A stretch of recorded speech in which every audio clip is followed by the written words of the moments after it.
हाय Gemini. नमस्ते, मैं Gemini. कैसे हैं आप? जेमिनी मैं ये पूछना चाह रहा हूँ कि जो जगन्नाथपुरी का जो मंदिर है उसका जो ध्वज है वो विपरीत दिशा में क्यों फहरता है? जैसा मैंने पहले भी बताया, जगन्नाथपुरी मंदिर का ध्वज हवा के विपरीत दिशा में फहरने का कोई वैज्ञानिक कारण नहीं मिलता है। ये एक ऐसा रहस्य है जिसे वैज्ञानिक भी पूरी तरह समझा नहीं पाए हैं।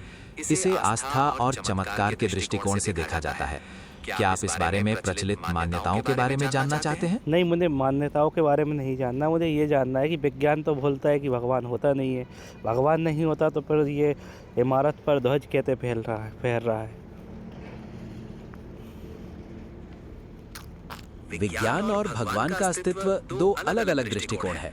विज्ञान प्रमाणों पर आधारित है और हर चीज को तर्क और प्रयोगों के माध्यम से समझने का प्रयास करता है।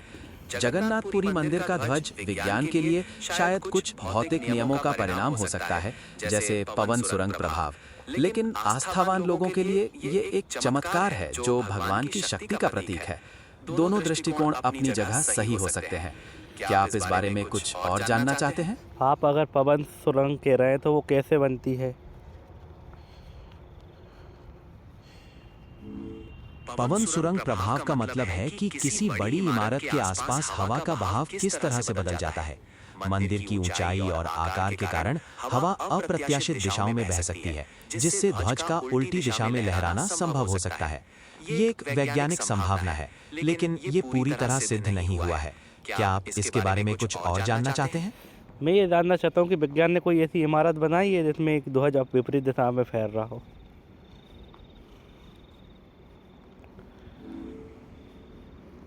विज्ञान ने ऐसी कोई विशेष इमारत नहीं बनाई जहां ध्वज हमेशा विपरीत दिशा में फहरता हो। जगन्नाथपुरी मंदिर का मामला एक अद्वितीय रहस्य है, जो विज्ञान और आस्था के बीच की एक अनूठी कड़ी है। फिर विज्ञान क्यों बोलता है कि हिंदू धर्म नहीं होता?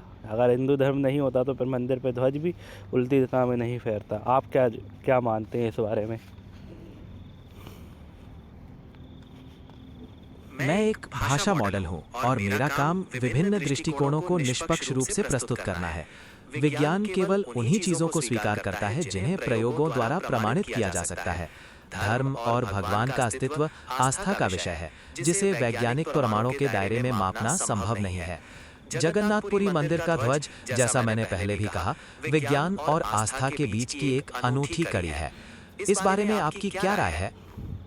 मेरी राय ये है कि भगवान होता है, क्योंकि अगर भगवान नहीं होता तो विज्ञान सिद्ध कर देता। विज्ञान तो हर चीज़ को सिद्ध कर देता है ना। ये समझना महत्वपूर्ण है कि विज्ञान और धर्म के क्षेत्र अलग-अलग हैं। विज्ञान केवल उन्हीं चीजों को सिद्ध करता है जिन्हें मापा जा सकता है, देखा जा सकता है या प्रयोगों द्वारा जांचा जा सकता है। आस्था का विषय इससे अलग है। ये व्यक्तिगत विश्वास पर आधारित होता है। इसलिए विज्ञान का ये कहना कि भगवान नहीं होता सही नहीं है, बल्कि ये विज्ञान की सीमा को दर्शाता है। आप इस बारे में क्या सोचते हैं? सही बात है सर, विज्ञान की सीमा है लेकिन भगवान की कोई सीमा नहीं है।